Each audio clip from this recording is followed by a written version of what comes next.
사연 읽어드리겠습니다. 안녕하세요. 40대 중반의 남자입니다. 한동안 방황을 좀 하고 힘들게 살았네요. 사실 제가 일을 잘하는 편은 아니었지만 한 번 본 사람은 절대 잊질 않는 능력을 가지고 있습니다.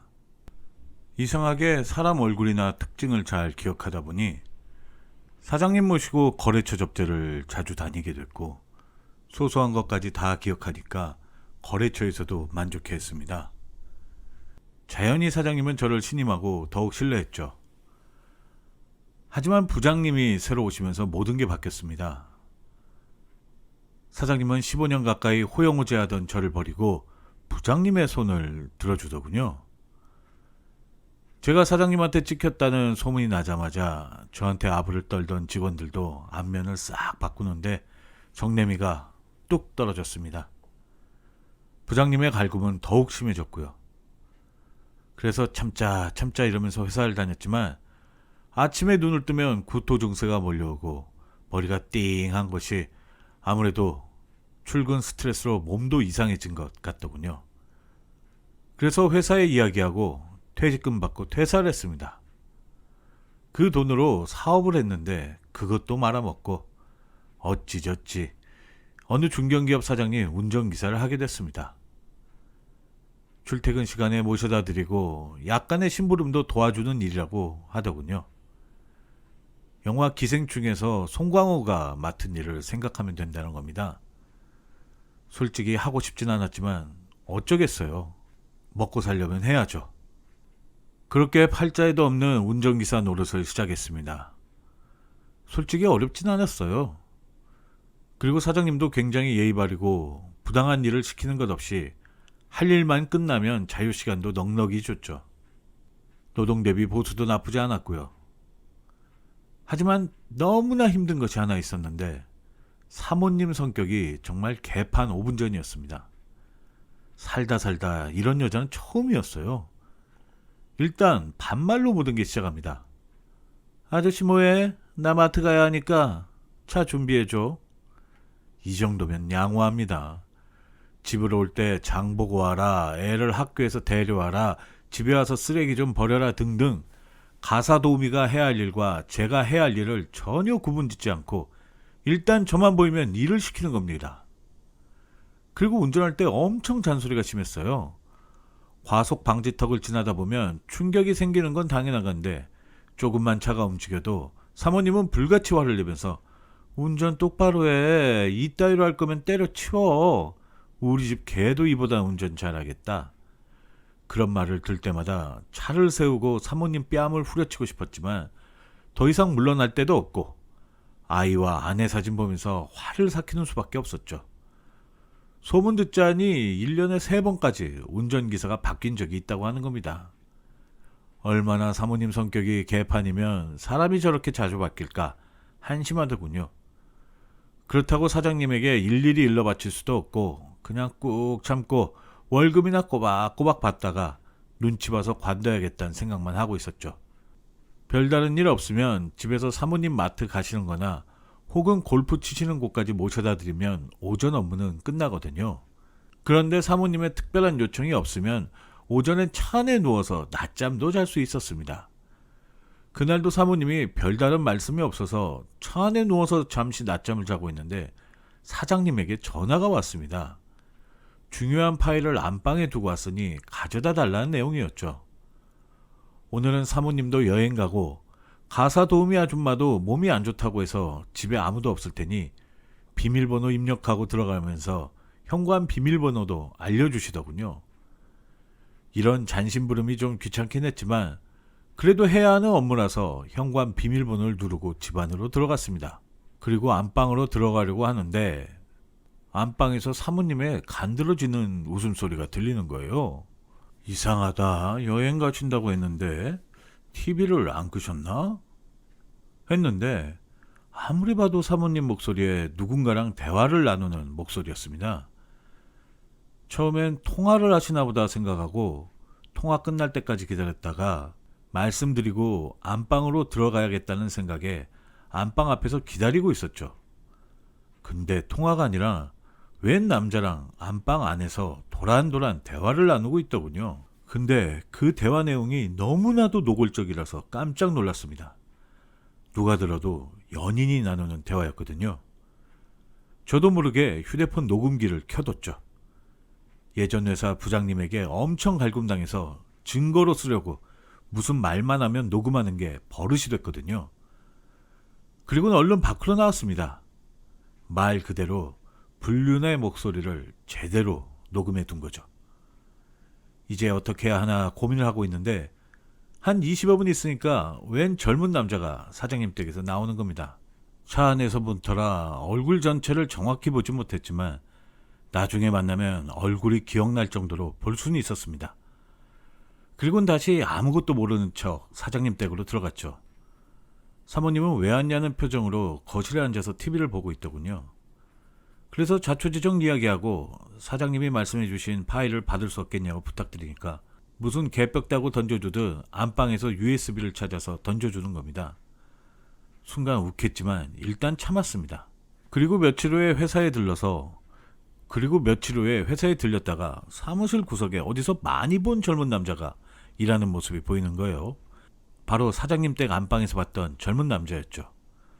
몇 년 전에 만난 사람 얼굴도 기억하는데 며칠 전에 본 사람을 절대로 착각할 리가 없었습니다. 회사 직원과 사모님이 그렇고 그런 사이라고는 상상도 못했죠. 기회를 봐서 사장님에게 그 직원이 누구냐고 물어봤습니다. 그런데 사장님의 말을 듣고 더욱더 기가 막혔습니다. 그 젊은 직원이 사모님의 먼 친척이라는 겁니다. 그 말을 듣는 순간 소름이 확 끼치는데 어떻게 이럴 수가 있을까 치가 떨리는 겁니다. 그리고 며칠 후에 드디어 사건이 터졌습니다. 그날은 유달리 차가 더럽다며 아침부터 사모님이 난리를 치는 거예요. 그러더니 트렁크에서 먼지 닦는 손잡이 걸레로 차량 옆을 박박 문지르곤 그걸 제 얼굴에 비벼대더군요. 그러면서 야, 이것 하나 못하는 주제에 무슨 운전기사를 해. 그냥 걸레 나가서 빨아와. 어이, 걸레만도 못한 인간아. 살다 이런 인격적인 모독은 처음인지라 손발이 부르르 떨리는 겁니다. 말할 수 없는 모욕감에 걸레를 뺏어서 사모님 얼굴에 던지며 야, 네가 해. 너가 이 걸레보다 더러워. 하며 맞받아쳤죠. 놀란 사모님이 저를 쳐다보길래 기회는 이때다 싶어서 녹음했던 음성을 들려줬죠. 사모님 얼굴이 파랗게 질리더니 워낙 친한 동생이라 장난친 거라고 둘러대는데 아주 가증스럽더군요. 그래서 제가 친척 동생하고 이런 장난을 칩니까? 다 알고 있어요. 하면서 큰 소리를 쳤습니다. 그랬더니 사모님은 모든 게 끝났다고 생각했는지 저한테만 털어놓는다며 이야기를 꺼내는 겁니다. 사실은 그 젊은 남자랑 내연 관계가 맞고 사장님에게 친척 동생이라 속이고 취직시켜 준 거랍니다. 말 그대로 자기 옆에 끼고 살려고 했던 거죠. 아무것도 모르는 사장님은 사모님 먼 친척인 줄 알고 내연남에게 월급도 주고 챙겨줬던 셈입니다. 정말 피도 눈물도 없는 여자인 셈이죠. 제가 혀를 끌끌 차니까 사모님은 절대로 사장님에게 이야기하지 말라며 카드를 주는 겁니다.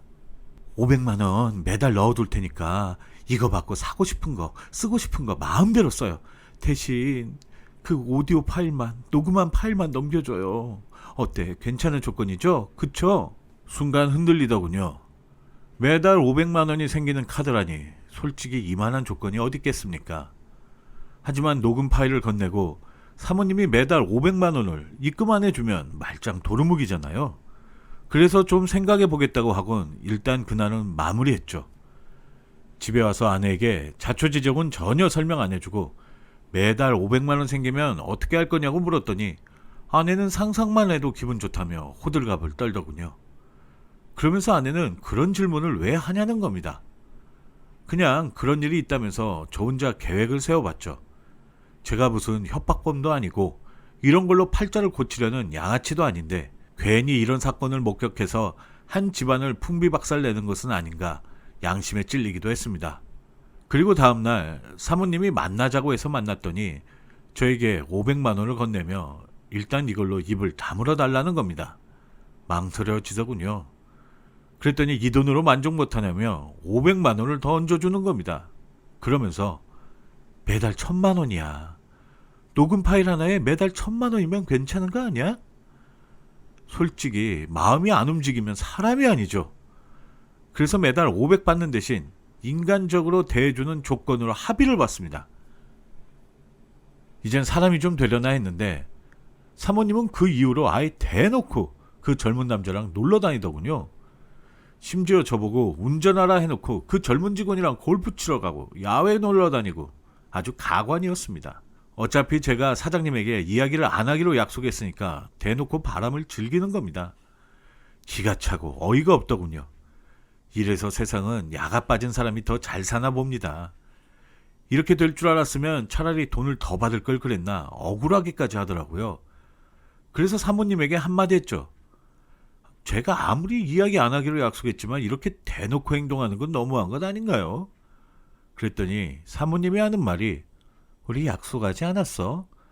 그리고 나는 사모님으로서 정당하게 업무를 부탁드리는 거야. 내가 남편이랑 이 차를 타든 다른 남자랑 타든 그건 알 바가 아니잖아. 안 그래? 사실 사모님 말씀이 틀린 것은 아니었죠. 게다가 사모님은 아예 제가 있던 말든 차 뒤에서 그 남자랑 통화하면서 이혼해서 위자료 두둑히 받으면 자기한테 올인할게. 걱정 마. 나도 자기 사랑해. 이러는데 정말 역겹더라고요. 그나마 예전처럼 모욕을 주거나 멸시하는 태도를 보이진 않아서 견딜만 했습니다. 그런데 그 사이에 지인에게 아주 좋은 제안이 들어왔습니다. 서울 근교에 빌딩을 하나 분양하는데 제가 관리만 해주면 된다는 거였습니다. 그리고 밤에 빌딩 한켠에 있는 점포도 싸게 주겠다는 거예요. 내 장사도 하면서 건물 관리도 하니 저한테는 거절할 이유가 하나도 없었죠. 그래서 일단 운전기사 일부터 정리하고 연락드리겠다고 했습니다. 그리고 사장님에게 말씀을 드렸습니다. 사장님도 잘 됐다며 자신의 일처럼 기뻐하시더군요. 그러면서 친동생처럼 이것저것 챙겨주시고 앞으로 더 잘 되라면서 금일봉까지 주시는 겁니다. 그리고 다음에 만나면 형 동생으로 호칭을 하자며 껄껄 웃으시더군요.